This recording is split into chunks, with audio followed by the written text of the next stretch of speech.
Recording in progress. Recording in progress.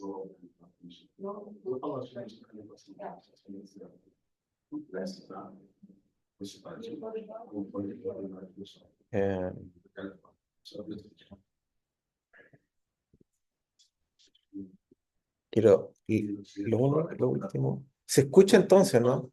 ¿Tú, Jimena, estás conectada? ¿Y se escucha por el teléfono? Sí. ¿Sí? Ah, ya.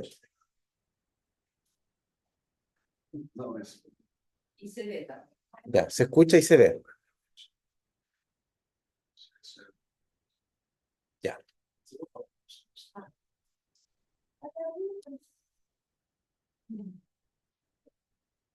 Listo. Ok, ahí estamos. Sí. Lo último. Para que no moleste. No, está bien. Ok, ocultar controles. Ahí está.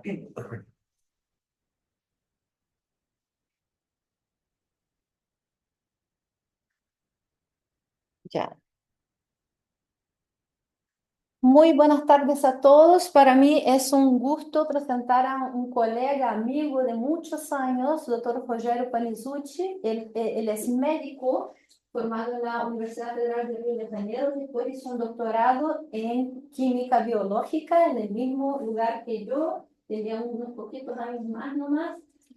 Era mi veterano, pero trabajamos mucho juntos en ese entonces durante el doctorado. Después del doctorado, él fue a hacer un postdoc en San Francisco, California, con Mersley, el desarrollo de softwares para mejorar el entrenamiento cognitivo para adultos mayores.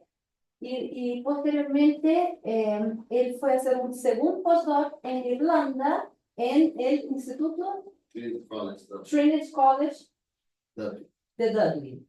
¿Ya? Y ahí él nos va a contar específicamente lo que hizo en este postdoc más reciente, pero el doctor Panizzutti ha ganado diversos premios, ahora está dirigiendo el Instituto de la Memoria en el Instituto de Psiquiatría, porque después hizo psiquiatría, que se me como especialidad, en la UFRJ, en el IPU, y tiene un centro de memoria ahí que está bastante bien financiado, recibe pacientes psiquiátricos y tiene bastante un viés hacia la demencia. ¿Ya? Entonces, sin más, muchas gracias, Rogerio, por deleitarnos con tu investigación. Thanks. Thanks. Perdoa-me por eu falar em English. Yeah. Let's just switch for English that I feel more confident. But thanks, Andrea, for the introductions. Show results that the work that we have been doing together in the past, but I hope that in the next future we're going to have results together again. It was a pleasure to work with Andrea. It's very inspiring. So today I'm going to talk a little bit about, I was thinking when I gave the title for this presentation to Andrea, I was proud about talking about the neuroadrenergic response in patients that have been able to assess somehow. And this is very closely related to my last time in Universidade of Chile, here when I was talking with Dr. Renzo Brunetti, the husband of Andrea, about this possibility to assess neuroadrenergic tone. And then 10 years later, I'm going to show you some recent results of the lab where we have done such a thing.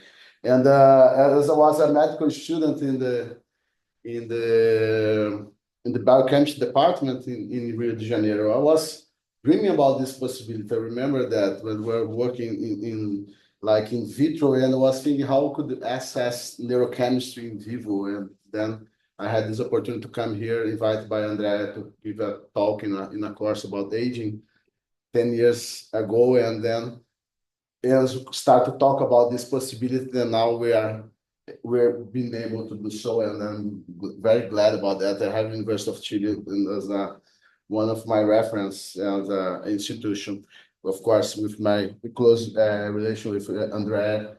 That's been an opportunity for us. And so I'm associate professor at the Institute of Psychiatry at the Universidade Federal do Rio de Janeiro, where I lead the laboratory of neuroscience and Clínica da Memória. This is where we are located. It's different than the campus where the biochemistry is, but we are close to the Sugarloaf and so on. So it's a nice location in the city. And what happened that I was doing my PhD in neurochemistry related to schizophrenia, and then I had the opportunity to ask for the Human Frontiers Science Program Fellowship to go to the University of California, San Francisco, to, as André said, to work with this kind of digital interventions to improve cognition. And so, and what caught my attention was the fact that they were that time start to study the impact of this kind of interventions in schizophrenia, what was a long time interest in my study. So at that time, I think about cognitive deficits as one of the core symptoms and core problems in schizophrenia that we have to approach, and it's still a challenge up to now. And when we know that cognitive deficits are present even before the first episode of schizophrenia, and this deficits worse in the transition to psychosis. And what's very important, and the deficits predict the functional outcome. So that's why now we still have this as a big challenge, because medication, they don't give a big help on that problem. And as is one of the most important things related to the outcome. And what we know that in schizophrenia, there's this progressive brain change and difficulties in the patterns of activations in the brain. And this is also is associated to impairments in early auditory and visual information processing. So with what we have to think about the cognitive processing problems in schizophrenia, that they come from these early impairments in processing up to higher order activities like memory, attention, and so on. So as we can see in this cartoon here, what we think that happens in schizophrenia is that all the parts of the sensory processing up to attention and working memory and memory and learning are impaired somehow in schizophrenia. And with the idea about using training based on exercise, digital training based on exercise, try to improve several aspects of this process that's affecting schizophrenia. And this we use like a game design model. I won't show you the exercise today, but they approach different aspects of cognition. And the idea is to work this with repetition, with a kind of reward associated with the improvement. And that big advantage about using digital interventions, the fact that we can do this in the right level of difficulty for each person, because those exercises, they are adaptive. So if the person gets better, they become harder to do. If they are not going so well, it becomes easier. And this it's based on neuroscience, the idea to reinforce connections and so on. And what's been shown that even in our results, that some of the benefits that we can have from the exercise can even last after the end of the intervention, what make us call it this neuroplasticity. No? I asked No problem. something, Sure. interrupt you, sorry. How relevant is this auditory defect in schizophrenia? Because schizophrenia is like a broad name for a very sometimes dissimilar. That's a very important question. Yeah, actually, we consider that 15% of the patients don't show a remarkable cognitive deficit, but we can not talk about 85%. They do show, and the range of deficit, the amplitude of the deficits can change. You have people that have mild impairments, people that have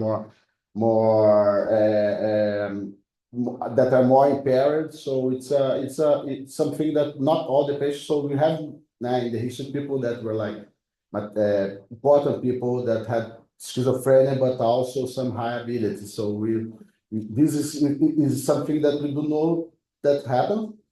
But what it's important that those persons are the schizophrenia subject that succeed in life usually.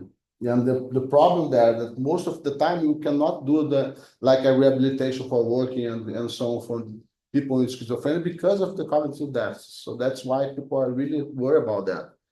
And we know that can affect attention, working memory, verbal learning memory, and visual verbal learning, and so on. And my other question is, if this cognitive deficit are also linked to the treatment, because if they are diagnosed, they start with this psychotic drugs that also affect. But that's another very important point. They are actually. We know that even the response to the cognitive training is affected by the amount of anticholinergic drugs that we are receiving, the patient is receiving. Now we are doing also a study in elderly showing that the number of molecules that the person is using is related to their response to the cognitive training as well. So we know that medication can be bad in this case of neuroplasticity. Mainly anticholinergic effects we have to avoid, that we know.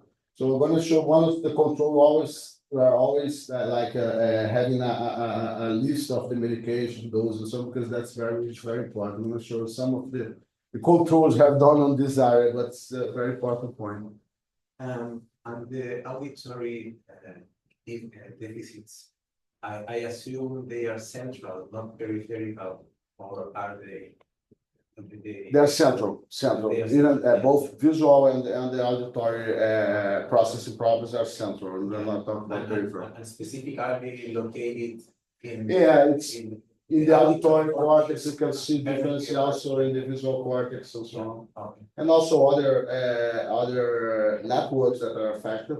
Yeah. And I mean, what's important on this point is that the capacity of neuroplasticity, that's something I want to try to convince you today. It's still there in the patient. So we built in the group that I joined in California. So this is just how it works. And this is that at the beginning, the person has to understand like a sound very well developed with all the features. And the algorithm is, as the person has a progress in exercise, they start to make the sound stimuli less reliable with less information. So this challenge the brain to understand that stimuli. That's done also in visual exercise and so on. But this research start with the studies on auditory training, because that was more, it was well known that the problem, they have also problems in audible identification, auditory audible identification. That's something that was described in schizophrenia like decades ago.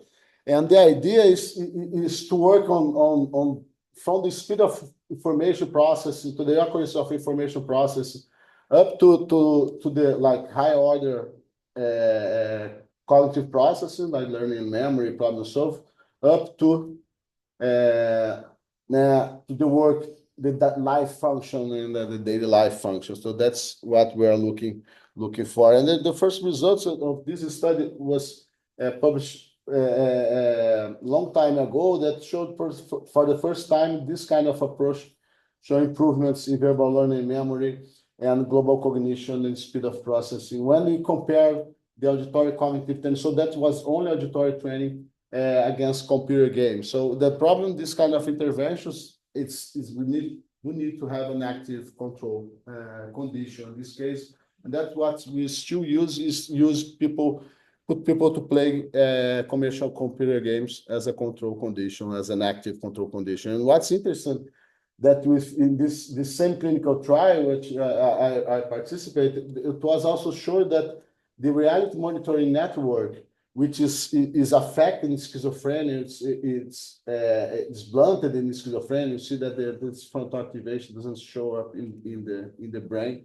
In schizophrenia, it can kind of be like you can see that this after training, you can see an activation, not exactly the same areas you see here, but we do have more activation similar to the health controls after training than the schizophrenia subject that was a work of a colleague in my postdoc, the Subraniano. And what's interesting that she was also able to show that this change in the prefrontal cortex activation was associated to the improvement in social functioning on the subject 6 months after the intervention, showing that this kind of neuroplasticity can somehow impact the daily function of those subjects. So while I was there, one question that I came out and it arising from our conversation, that was work done with Dr. Sofia Vinogradov, was my co-supervisor in my postdoctoral time at the University of California in San Francisco, and she became a friend and a collaborator to now. And we studied whether genetic variations could have an impact on the response of those kind of trainings in schizophrenia. And we could see that variations in the CONT gene was associated with larger improvements in cognition in this population. And it's interesting because that variant was already related to this to inefficient working memory in the previous literature. And to not say that I'm not talking about discipline, that what was the main focus of my PhD, the co-agonist of the glutamate receptors. So one question that we've been working was the association of discipline with schizophrenia. Actually, that was why I came now. I went to the field of schizophrenia was because of this relationship. And actually, my supervisor, Dr. Herman Woloska, doing his postdoctoral time at Johns Hopkins, he was able to identify, to purify, and describe for the first time this enzyme that is able to convert L-serine to D-serine, because those activation of the glutamate receptors by D-serine, they are specific for the D form of the amino acid. The L form is not able to co-activate those receptors. Those receptors, as most of you know, that are very important in learning, memory, and several cognitive processes. And what was showed that this administration patient was able to improve symptoms of schizophrenia since a long time ago, and also that polymorphisms in genes related to this immune degradation were associated with schizophrenia. This was replicated in several studies, and also that in the periphery you can measure levels of dystrophin that were decreased in schizophrenia compared to health controls. And in this work that I've done just after I finished my PhD, I started my research group, we're able to identify that even in the central nervous system, dystrophin is decreasing compared to health in schizophrenia subjects when compared to health controls. And also we could replicate the findings in the blood in a Brazilian sample of the Institute de Psiquiatria, which also showed that patients with schizophrenia had lower levels of dystrophin in the blood compared to health controls. And this meta-analysis here that includes our paper and several others were able to show that this low dystrophin levels seems to be consistent across different populations and so on.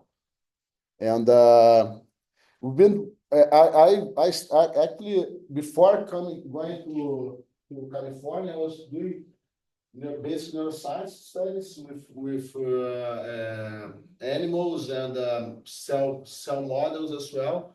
And on this work here that led by Chagas Vargas Lopes, was my first master's student, published journal of neurochemistry, he could see in the middle of several other results that when we put animals to do object recognition tasks, the rate of this serum to total serum increased significantly when compared to untrained animals. And that was something in unpublished data that we have that showed even in the inhibitory avoidance, we saw something similar in the hippocampus. And that's something that was calling my attention when I came to California was whether the cognitive gains that we've been seeing in the auditory cognitive training could be associated to changes in the serine levels that we've been stimulating the brain. And we replicate the decrease in the serine levels in the blood in this population here. What this was the population in the United States. And we could see that the response in global cognition to the training was associated with the changes in blood serine levels and in the auditory training condition, but not in the computer game condition, showing that somehow the serine could be stimulated by the training. And so when I came back to Brazil, we decided to test this possibility, measuring using microdialysis in mice that were doing training. So create a similar training with the similar features to the training that we do with the computers. And the animal had to identify sounds middle of other sounds that would go harder. And so as the animal was progressing. So this work was led by Gerson Gerson, was a very, very smart PhD student in my lab. He started as undergrad student. And then before going to the PhD program, he was already kind of a boss in the lab. So he was pushing this project and so on. And with the help of Yuri and also Igor, who is to a PhD students in my group, they were able to see that the during training and consolidation phase of the training, we could see an increase in the serine levels measured by microdialysis when compared to animals that were just only exposed to the sounds of the training without the training itself. So and with this study now, we kind of put a proof of concept that this serine can be related to the training effects. And we are happy to see that other literature is kind of replicating this now. There was an important paper published at Neurons, if I'm not wrong. That was showing that the cannabinoid system could be related to this increase in this serine after trainings and cognitive challenge. And as I said, when we have in patients this impairment coming back to patients in auditory and visual information process, but the training was mainly focused on auditory training at the beginning. So when I came back to Brazil, we applied for the FOGET program, which was a program that provides grants to collaboration between Brazil and the US through the NIH. And but the idea was to compare the auditory training with the visual training to see whether which kind of early sensory processing could be more important to be trained. So we did this parallel study here, where we choose some of the exercises that were mainly based on visual stimuli, the challenges were visual, and we put another set of training where just you had only the auditory training exercise. So we've done this in the Institute of Psychiatry. Those are our subjects training that was before the pandemic, training in the information, in the computer's room of the daily hospital there. And they had a hard time. I mean, it was 1 hour per day, 4 hours of training. And that time they had to go to the lab. So to the institute was a very, very intensive days we had there. So we showed that was done by the postdoctoral at that time, Linda Scoriels, who she's now in Paris, where she's a assistant professor in the Sorbonne University. Now they changed the name to University Paris 5 or 3. I don't remember, but she's there. and Larissa Genaro, who was a PhD student at that time. And we could see in our main outcome, which was global cognition, that visual training somehow had a large impact on cognition of those subjects. And we can see that when you compare the blue and the white, that was kind of defined that's about speed of processing, effective working memory, and visual learning that were very important, that made this difference. And those gains were associated to improvements in symptoms in the visual training group, but not in the auditory training group. And so just to go to the point of this presentation, we've been working as this study were kind of start to scratch this point. Now we are very focused on biomarkers of cognitive performance and response to digital cognitive training. So we've done this in schizophrenia, as I'm going to show you, and now we want to work more. We're working in elderly and people with mild cognitive impairment. That's why we are here now to discuss with Andrea new collaborations and to put this to work. So one point we addressed was the motivation and engagement to be associated with the response. That was work done by Luana Moraró with others in the lab. Now she was interviewing one of our subjects, and she could map several barriers and facilitators associated with the training. And what was important I like this idea, was try to cross this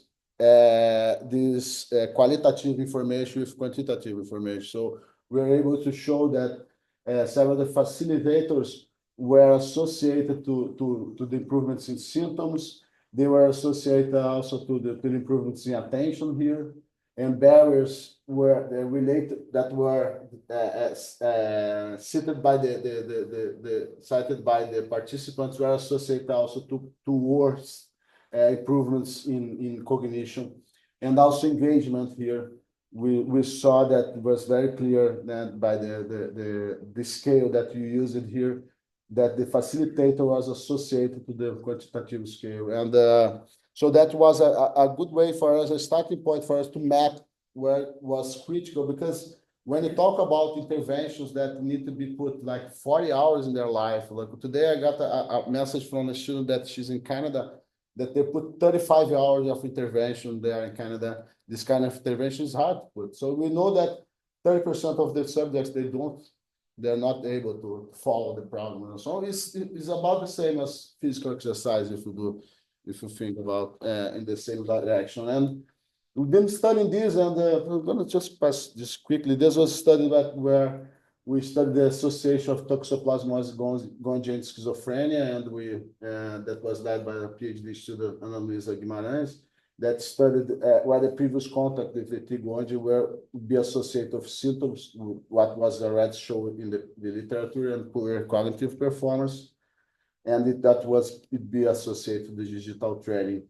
And she could see an association between the IgG titers for the Toxoplasma gondii, what means like previous infection, to the symptoms of the general symptoms and to the negative symptoms of schizophrenia on those subjects, but not, you didn't see a difference in the total symptoms between the groups. Important to highlight that those patients that are stable patients, that we are not able to train a person that has that are in acute phase with psychosis and so on. We have to be there stable. So, but even in the stable phase, you can see this association here, and we saw that the previous contact was associated now with less worse cognition, verbal and memory, social cognition, and global cognition, but not to the response of the training. What was interesting to see, however, is the fact that when you look at the toxopositive, I mean, people that had positive IgG titers for toxoplasmosis, had somehow in touch with the toxo before, had higher, they of them completed the entire intervention, while the tox negative had like about 30% that left the intervention. So it's something that calls our attention, but there are no difference in change in cognition between groups. And then now go for the locus ceruleus history here. The locus ceruleus noradrenergic system, there's some evidence that might be dysfunction in schizophrenia, and hyperactivity of this was associated with positive symptoms as delusions, and hypoactivity to negative and cognitive symptoms. And what Enzo Brunetti highlighted to me is this fact that the task evoked the pupil dilation using eye tracking can indirectly measure the locus ceruleus noradrenergic activity in vivo. And so we asked whether there would find an association between symptomatology, cognition, and noradrenergic response in schizophrenia patients. That was done by Walter Senna. It's funny, but both of them are doing a PhD program now, PhD thesis in Canada, in different coasts. So he's in Vancouver and she's in Montreal. But they started this work when we got our eye tracking, and we still analyze, and they gave a great legacy to the lab, to the fact that now we're doing this in a routine base. But they start this history. So in this case, we're doing the pro-saccade task, and then saccade task, where the person could see a green light, they have to look at the stimuli, or they see a red light, they have to look at opposite the stimuli. And what we see, that's how the pupil size varied during the test. And we've been we've been looking at this phase here, what's the preparation phase. And but we see that even before after this, in the response phase, we can see larger difference between individuals with schizophrenia and health subjects. But that's the eye of the curve. We're gonna show you the results, and the results of this that we see that in anti-saccade test, individuals with schizophrenia,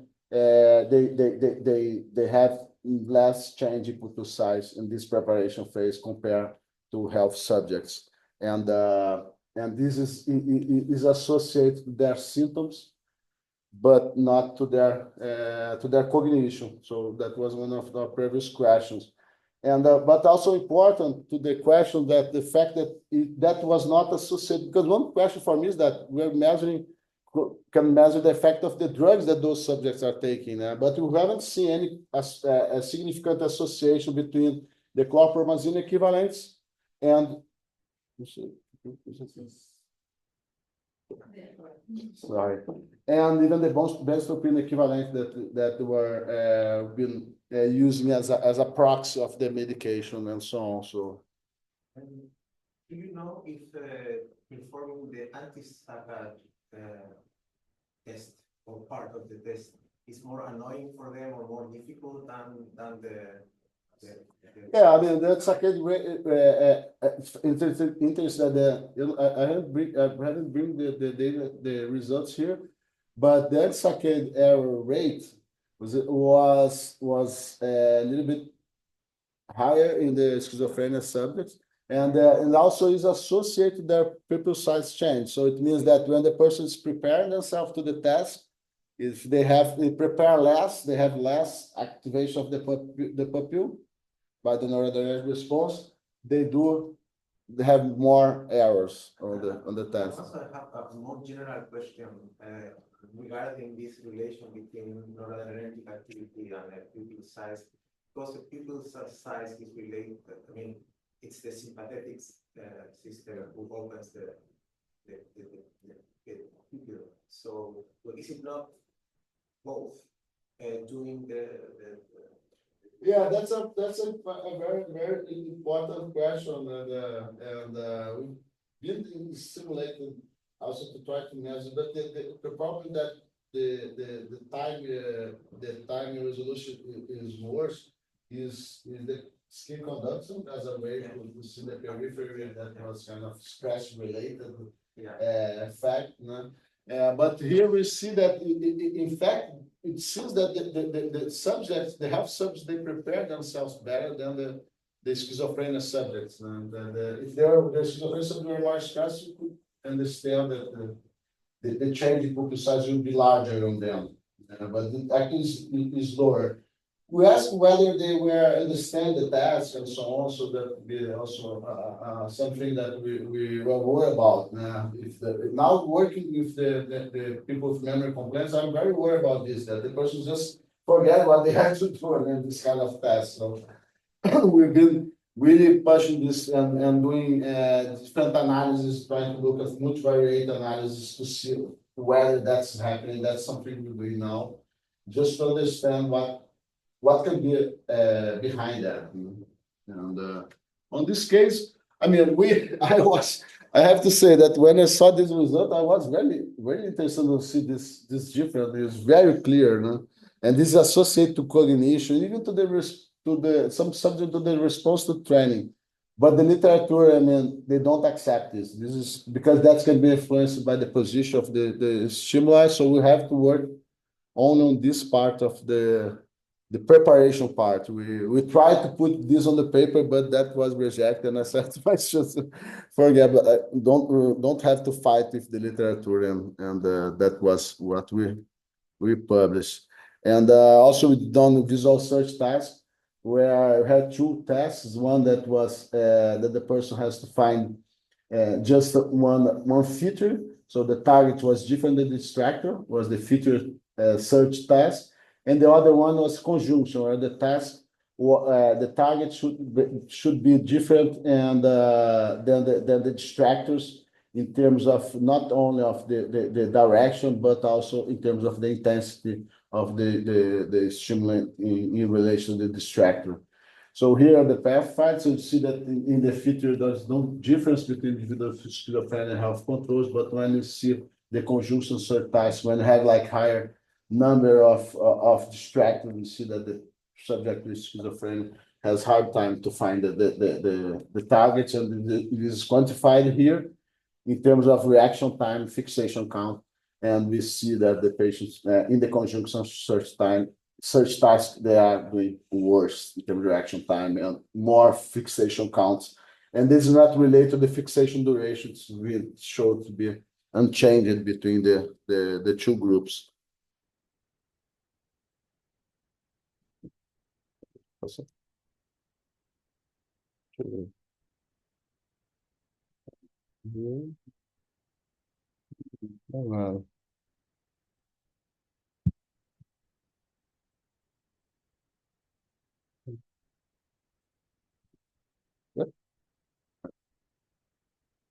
Yeah. And this is something that is submitted, is associated with this fixation content and reaction time, are associated to visual memory and learning, but not to verbal learning, memory and learning.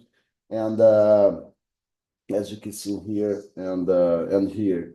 So it means that it was somehow a way for us to evaluate it indirectly, the visual memory and learning, because of this relationship. And to come to an end, I'm gonna.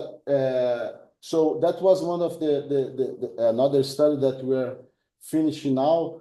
That Emmanuel is a student from Nigeria that did his master in our group, and now he's doing his PhD under my supervision.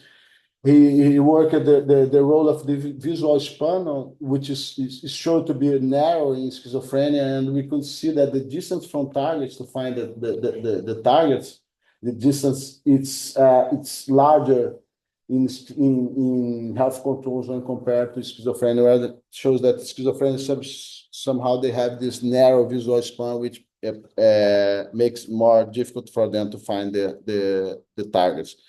And just to finish my presentation, I've done this fellowship at the Global Brain Health Institute, where I was included in a cohort, the first cohort of this institute, where they had a millionaire grant support from this Atlantic philanthropist to train leaders on the area of dementia, and that's an opportunity for people that are interested in this area because they have like annual applications and just finished the annual application now. And it was a great program where I spent 1 year at the Trinity College in Dublin, in California. Actually, the Global Brain Health Institute is combines the memory clinic at University of California, San Francisco, with the memory clinic of Trinity College Dublin and other institutions in the Trinity College Dublin. And inspired by this experience, just after the pandemic in 2021, we started the Clínica da Memória at the Universidade Federal do Rio de Janeiro, and I have to really highlight the role of Karen Heswat, who was as a PhD, she's a neuropsychologist and a PhD student in my group, that she was my right arm on this process, and now the door opens and we see the subjects training and we see patients on this.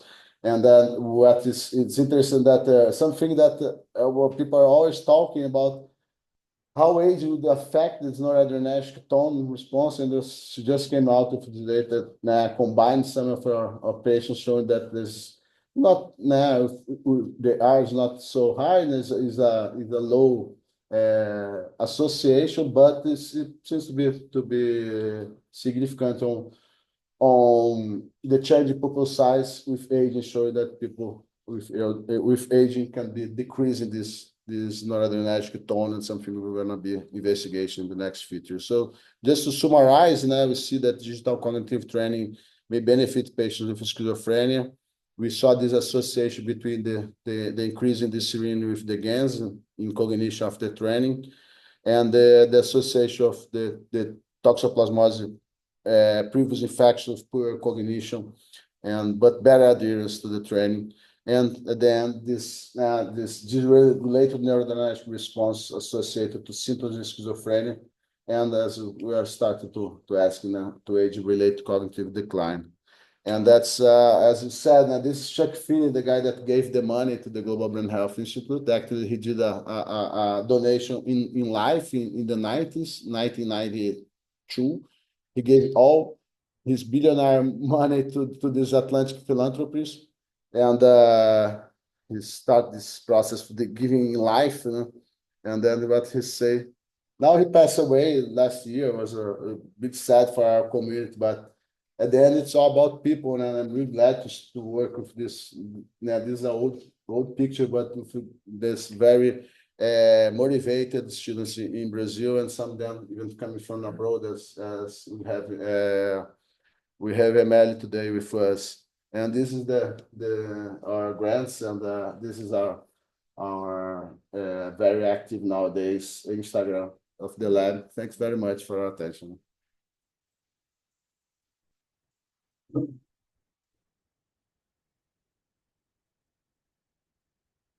Okay. I have a question about this serine increases during the training. Do you have any idea how is it working? How it's through the glutamatergic system? If there's any data on this? Yeah, there's actually what's been we put some of the evidence, but also other groups are showing that it seems that this can work as a sensor of neuronal activity related to the NMDA receptors. Because you have always this question whether the NMDA receptor cognate site where this binds will be fully activated endogenous, because it's very high affinity, it has high affinity to the serine or glycine, or would be able to modulate the NMDA receptor function.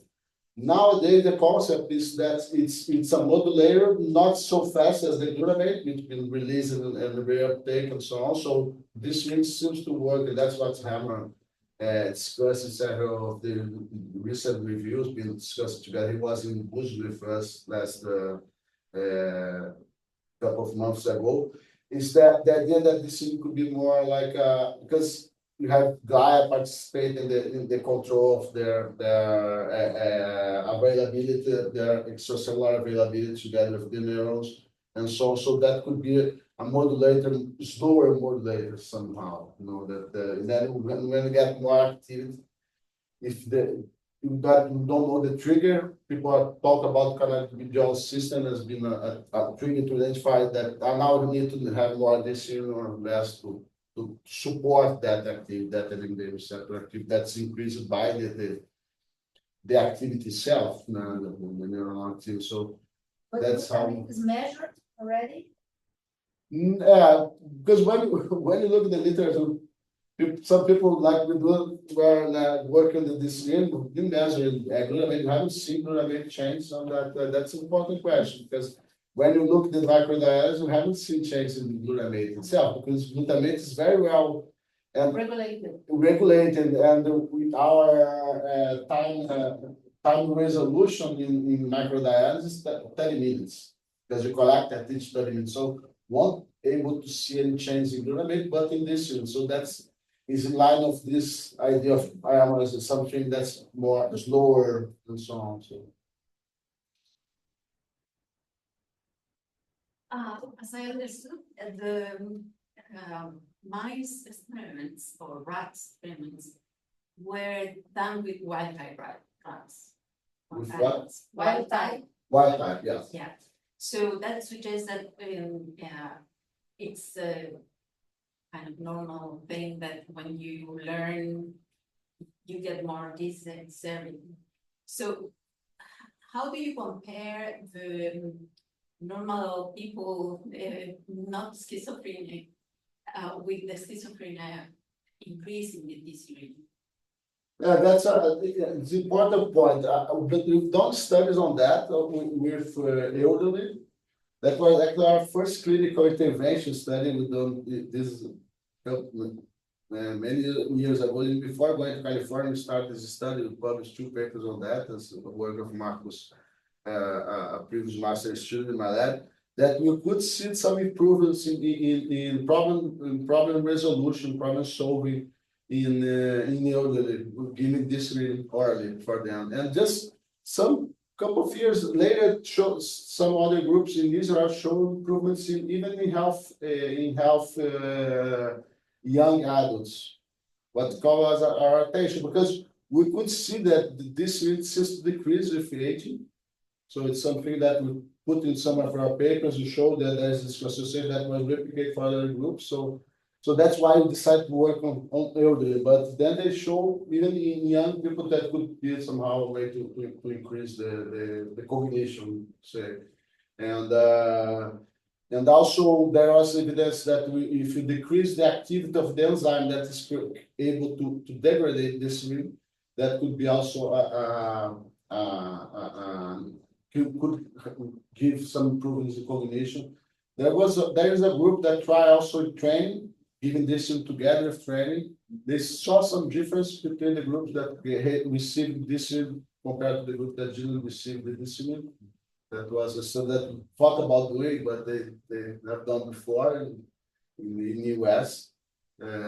So it seems that there could be a way to improve cognition. And that's a target that is still challenge to find, even in aging and so on. In the case of Alzheimer, we have this question about this could be. We saw that in a study, and some other groups also replicate an increase in this in schizophrenia in Alzheimer. That people will associate these acts of cytotoxicity and so on. So that's what's the point about giving this in this population. That's something we have to worry about. Well, in the schizophrenia, then I mean, you expect that there is something wrong with the circuitry or something that you don't have, or they don't show enough activity to induce the dysphoria.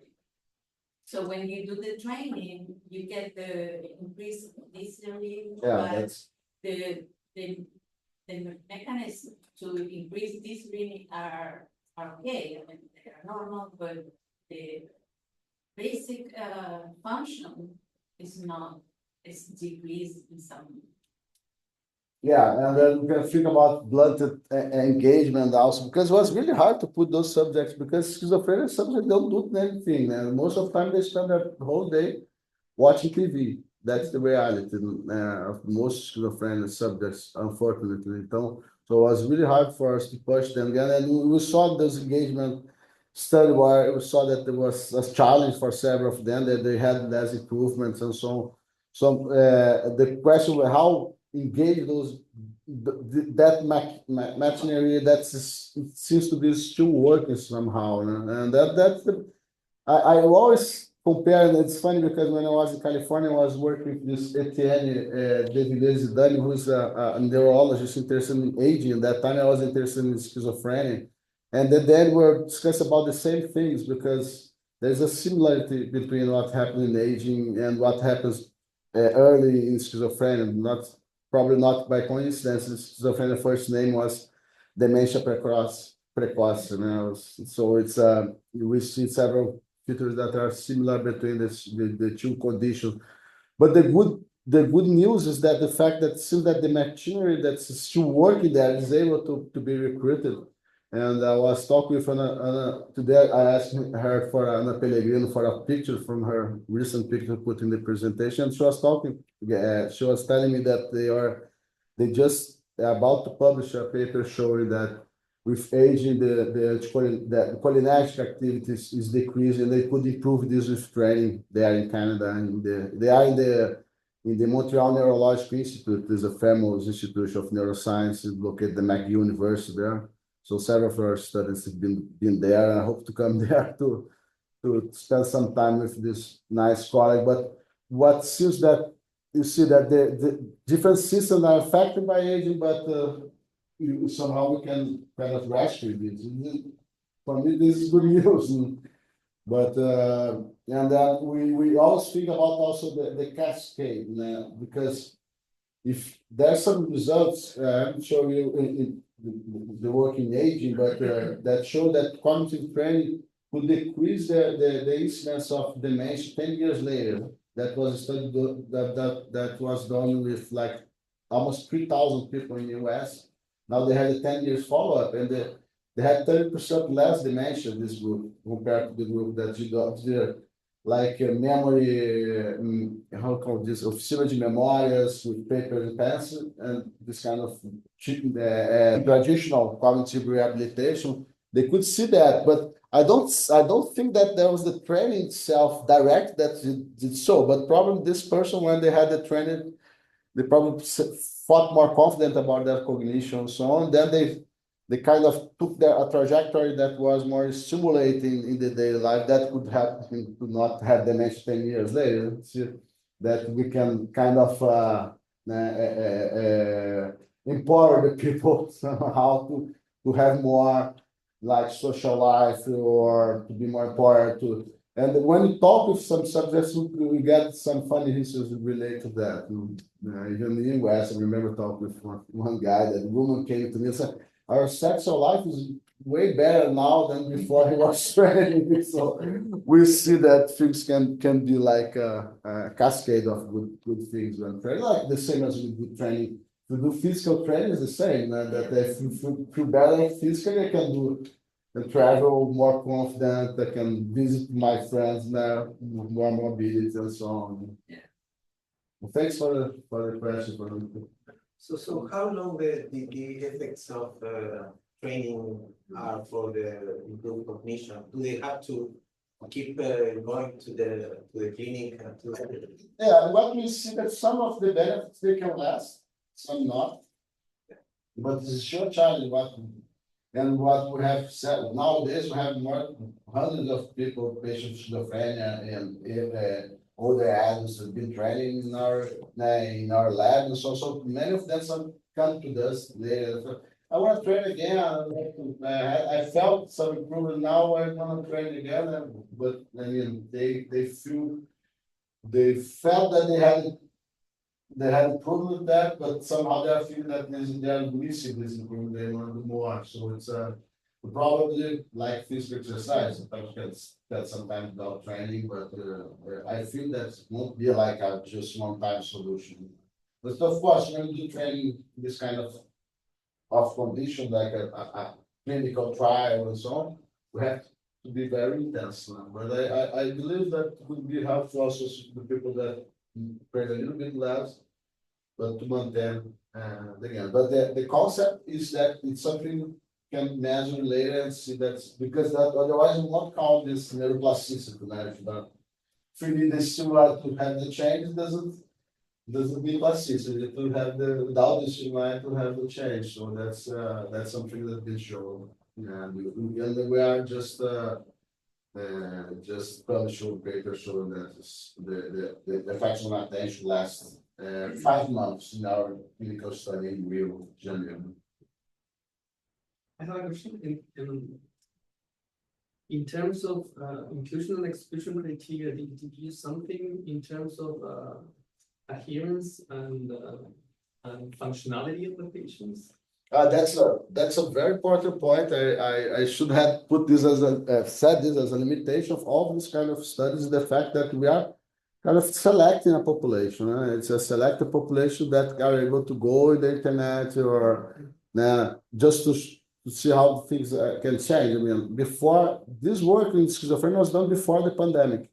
With the pandemic started, we won't be able to do any contact with the schizophrenia subjects because they had no phone. So we had this selection of patients that were able to go to the Institute of Psychiatry, do this 40 hours training. So it's a selected population. We always have to have this in consideration because, as I said, stable patients, they don't have big change in their medication during the trial. So that was inclusion criteria very important. So it means a very selected population. So when the pandemic came, we decided to go everything we've been doing there. We studied with older adults before, presentation. So in that population, we were able to go for remote assessments and also remote training. So nowadays, most of the training I've done is remote. They do, but that's older. And we see a big difference between the older adults, health, with the MCI. People with mild cognitive impairment, it's much harder to even to combine the things, put together, put the person to train. So always we talk about a select population. In the case of MCI, we need to have most of the time another person. So it means you don't work with MCI subjects that are left alone at home, which probably the more affected. What is gonna come to us this select person participants. But something I'm always talking with my students in the lab. We work with this selected. It's hard to generalize this kind of effects to the whole population. On the other hand, it's this thing that if you have more impairments, it's easier to show the change. If the person has not impaired, it's hard to see an improvement. We have more, so the literature shows this, and that's another point. The person that has more impairment, if they can't do the training, gonna have more room for improvement. And were you able to do the same experiments but with the healthy subjects? Sorry? The same cognitive Training? Yeah, it depends on the question because now the platform has like 28 exercise, so it allows us to kind of combine. So we're doing this study that we just published was with older adults. We compare a bunch of exercise that we're doing more like top-down training, to be more like sensory process, identify stimuli and so on, with the group that we're doing more, bottom-up training with the group that are doing like top-down training, where they have to do memory to memorize things and so on. So we're able to compare the conditions as well, because we have this. And now we are doing also studies comparing if the person, it's better if the person has a fixed training schedule or to come there to the platform and train by themselves. That's something that is still an open question. And it's interesting to see that the condition where they have the training that is scheduled and so on, people train more than when they are open to train as they want, So we're, engagement and motivation on the side, that's the main challenge for us. Pergunta nenhuma para nós? Aceitamos perguntas em espanhol. Maybe Yeah, let's check. there was Let's see if someone. here I mean, maybe you did the experiment No. or there is something in the literature about the size of, in brain images, the size of the locus coeruleus with the, in schizophrenia, if there is some correlation with them. The size, I haven't seen this, I haven't seen this evidence of change in size. There's this change that people said that they saw higher levels of noradrenaline and their substance that are related in the brain. But that seems to be related to the state of the disease. If the person has more positive symptoms, delusions, hallucinations, they are more prone to have higher neurodegenerative markers. And when they have more negative symptoms, they have less. So in our case, we are looking at persons that are stable, they're not having like positive symptoms, but mostly negative symptoms. So we can think about this kind of population where we are studying now, as I said, because you don't see patients. If the person has started having a psychosis in the clinical trial, they were excluded in our cohort. But that's a very important point. Okay. ¿No más preguntas? No. Ok, bueno, un aplauso.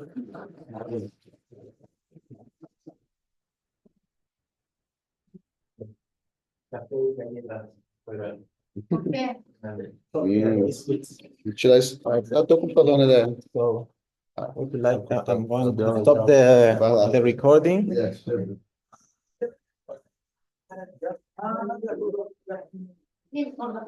Sí.